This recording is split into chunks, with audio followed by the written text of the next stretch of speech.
Bon, donc bonjour. D'entrée de jeu, je vais vous expliquer c'est quoi un état de la question ici à l'IRSST. Donc, dans le fond, c'est un outil qu'on utilise pour savoir comment on se positionne par rapport à nos semblables sur certaines thématiques de recherche.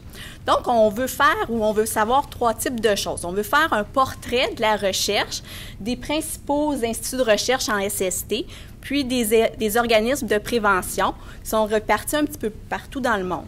Ensuite de ça, on veut savoir les résultats. Qu'est-ce qu'ils ont obtenu? C'est quoi les connaissances qui sont produites dans une thématique en particulier? Puis, fort de toutes ces connaissances-là, on veut savoir quelles pistes de recherche dans lesquelles on peut se lancer.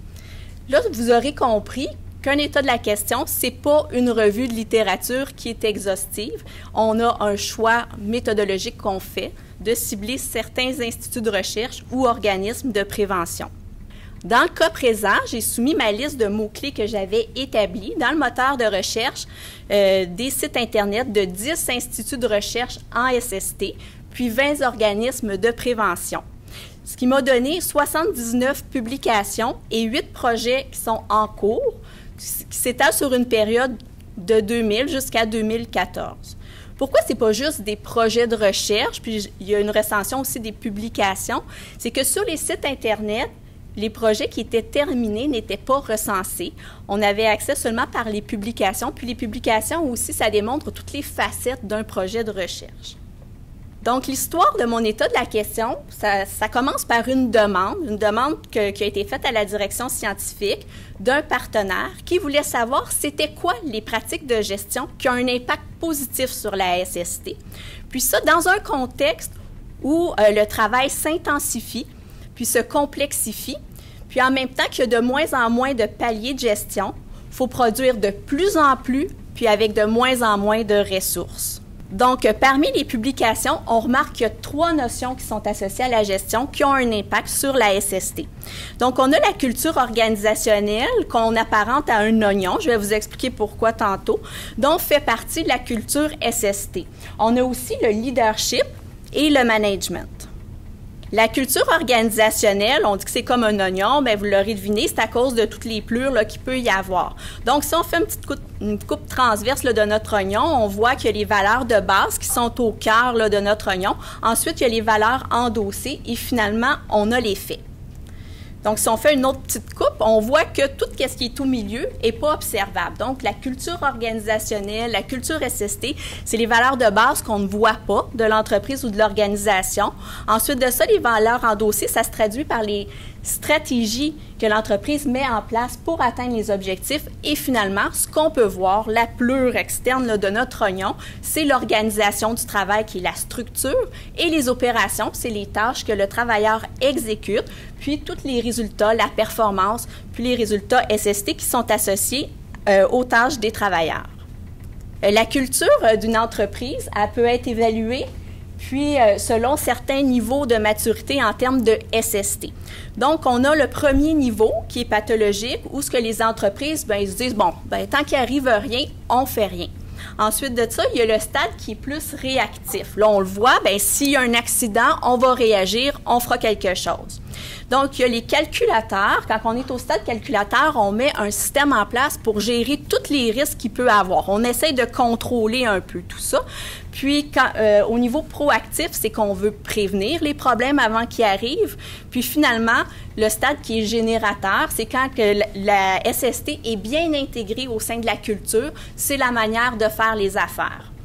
Donc, l'OSHA européen, il suggère de parler d'une culture SST plutôt que parler seulement de la culture de sécurité, qui est un terme qui a été beaucoup étudié et introduit depuis le désastre de Tchernobyl en 1986.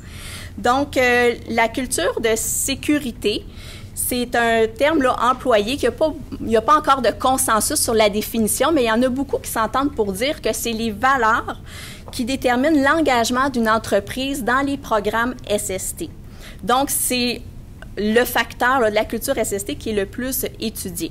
Ensuite de ça, on a le climat de sécurité. Ça, ce n'est pas les valeurs organisationnelles, c'est la représentation, la perception que le travailleur a de son environnement de travail. Est-ce qu'il est sécuritaire ou non? Puis de l'engagement que les gestionnaires ont envers la sécurité. Puis, d'un autre côté, on commence à avoir des études là, qui se font là, sur la culture de la santé. La culture de la santé aussi réfère aux perceptions des travailleurs par rapport à la promotion de la santé dans leur entreprise. Bon, la deuxième notion qui est associée à la gestion, c'est le leadership. C'est un processus par lequel il y a une personne qui va influencer un groupe de personnes pour atteindre un objectif qui est commun.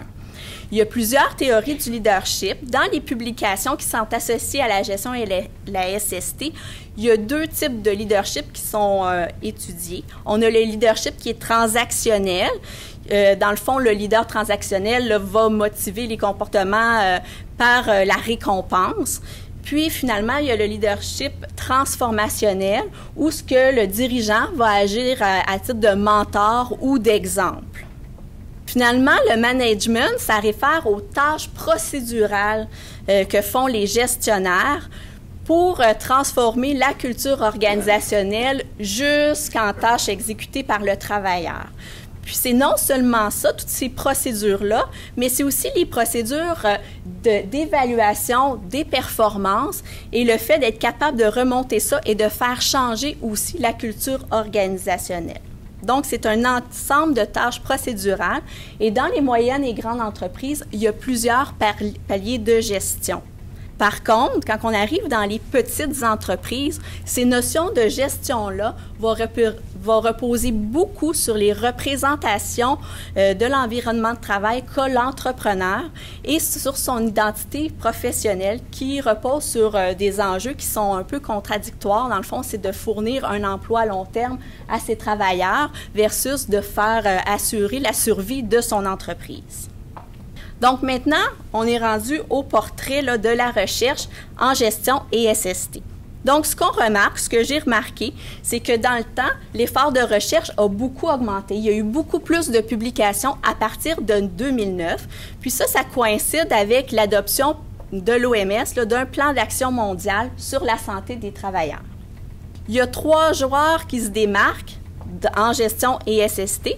On a le NRCWE qui est au Danemark, on a le CHA européen qui regroupe plusieurs instituts de recherche et le HSE. Puis on remarque que l'IRSST là, est à peu près équivalent en termes d'efforts de recherche là, que l'INRS.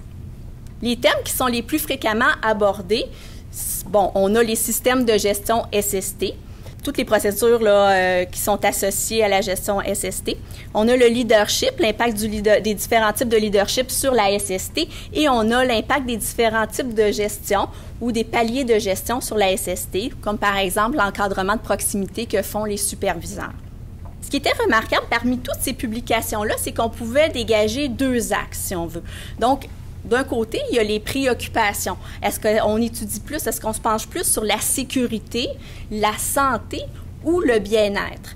Et selon des enjeux individuels, on s'intéresse plutôt aux perceptions des travailleurs puis à leur comportement ou plus aux facteurs organisationnels comme la culture, le leadership ou le management, leur impact sur la santé. Donc, si on voit la répartition des publications, on voit que l'effort de recherche ou les préoccupations sont plus grandes en termes de sécurité parce qu'il y a un nombre plus important là, de publications là, qui se situent dans cette portion de l'axe. Bon, mon nombre, c'est pas mon nombre total de publications qu'on voit. On voit 53 publications. Donc, c'est 53 publications que j'ai pu classer là, dans mes cadrans. Les autres publications touchaient principalement là, les systèmes de gestion SST. Donc, ceux qui s'intéressent plutôt à la sécurité, ce sont les pays anglo-saxons comme l'Angleterre, le Canada, l'Australie. Ceux qui s'intéressent plutôt à la santé, j'ai mis un petit sigle là, d'euro, là, c'est les pays européens. Et le bien-être est plutôt étudié par le Danemark. Nous, à l'IRSST, je n'ai pas inclus les publications. On a plutôt une orientation en termes de santé, orientée plutôt vers les enjeux organisationnels.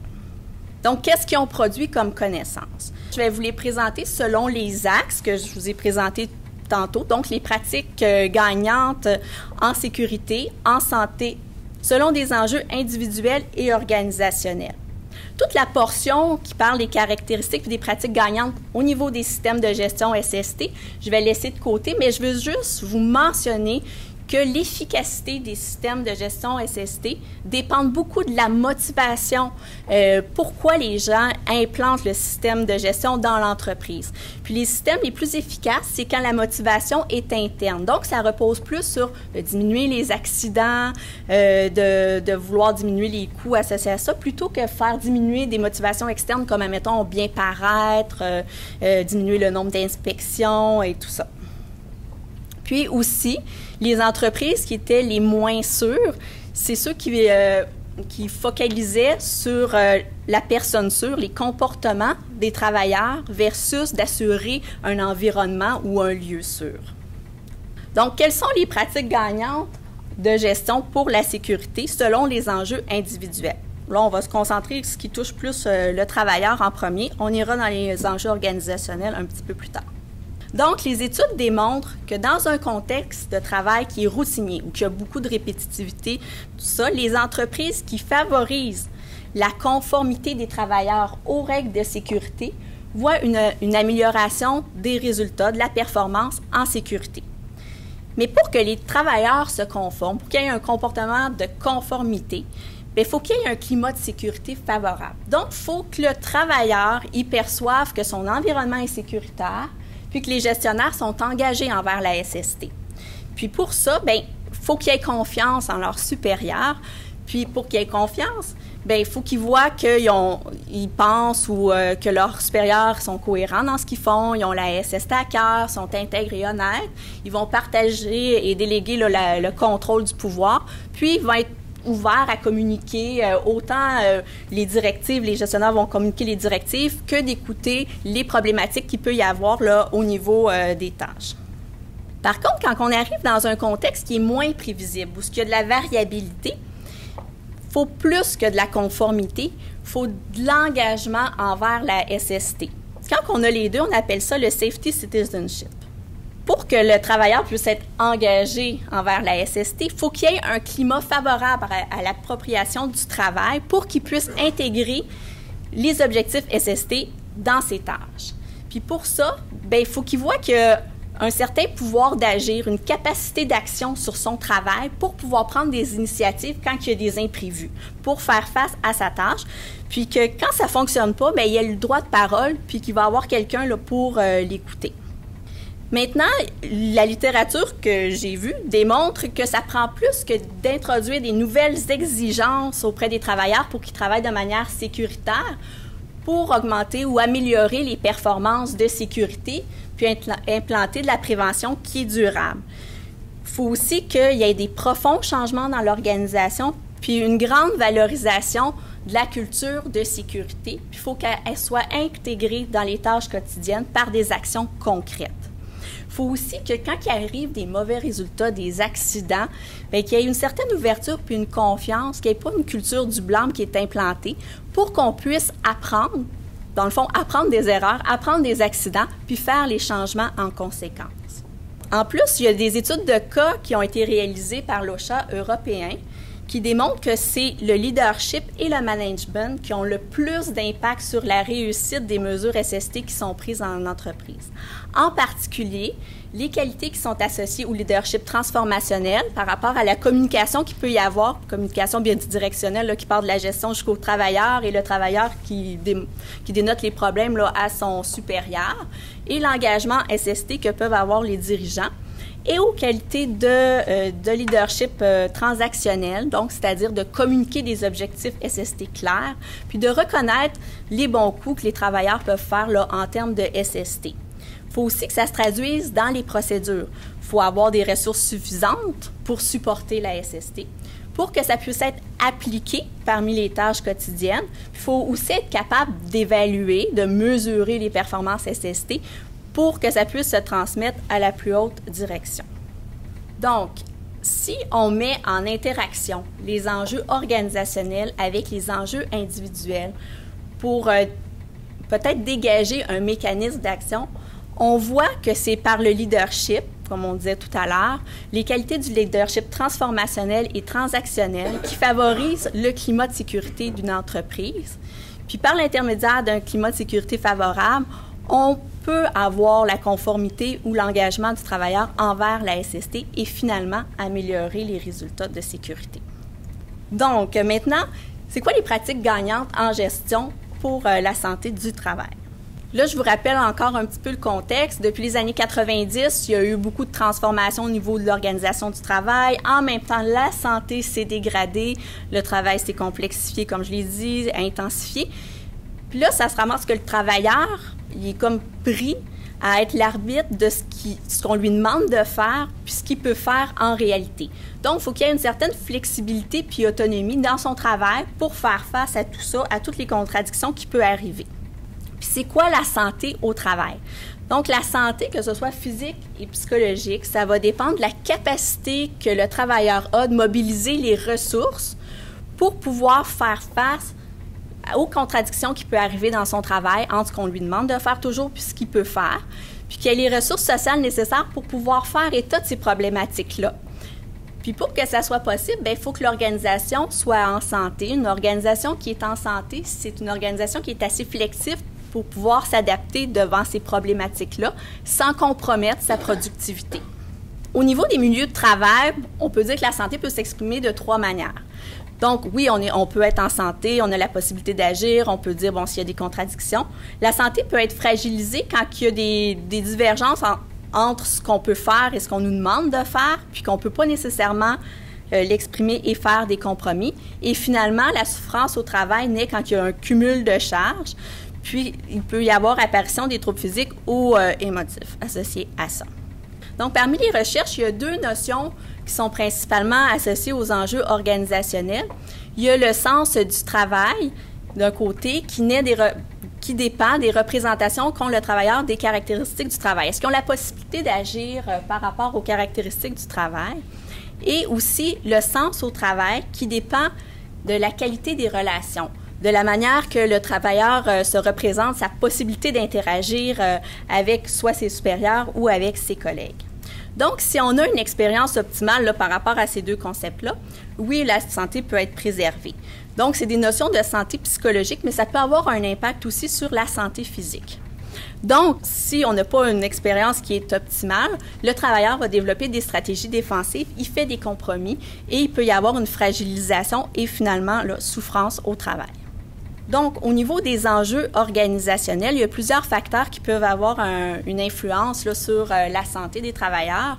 Donc, il faut faire en sorte que la culture de la santé soit intégrée et ancrée dans l'entreprise, qu'il y ait des ressources sociales disponibles pour permettre un encadrement de proximité, pour que le travailleur puisse faire état des problématiques reliées à son travail, puis que l'entreprise soit assez flexible pour s'adapter tout en maintenant aussi sa productivité.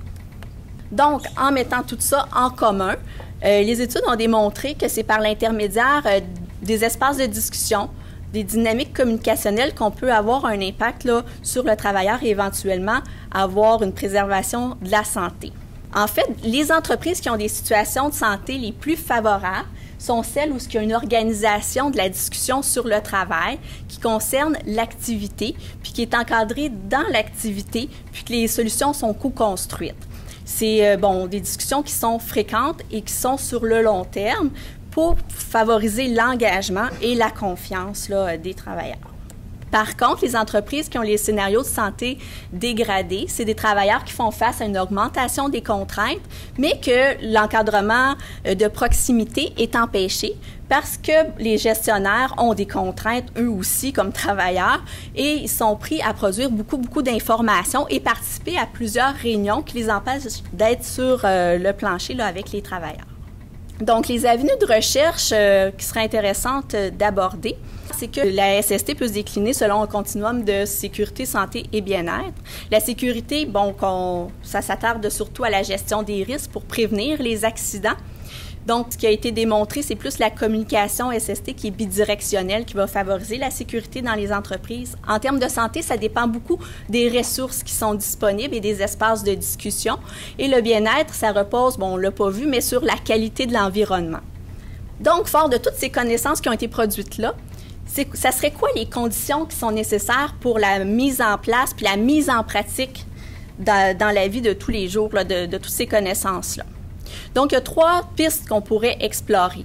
Donc, d'essayer de comprendre et d'analyser l'activité réelle des gestionnaires, de savoir, bon, qu'est-ce qui peut faire en sorte, les contraintes qui font en sorte qu'ils pourraient empêcher de faire de l'encadrement de proximité, puis d'aborder les espaces de discussion, ou aussi les pratiques gagnantes. C'est quoi les stratégies qu'ils mettent en œuvre pour favoriser la SST dans les milieux de travail? Idéalement aussi, ça serait de documenter les représentations des gestionnaires pour faire en sorte de voir, bon, ceux qui ont mis en place les pratiques gagnantes, par quel processus ils sont passés. Également, l'évaluation et l'évolution de la culture de SST, là, selon une perspective ergonomique. Comment qu'on fait pour changer la culture d'une entreprise, puis faire en sorte qu'elle intègre vraiment la sécurité puis la santé dans ses valeurs. Et finalement, tout ce qui a trait la démarche d'implantation des systèmes de gestion en SST. Donc, je vous remercie.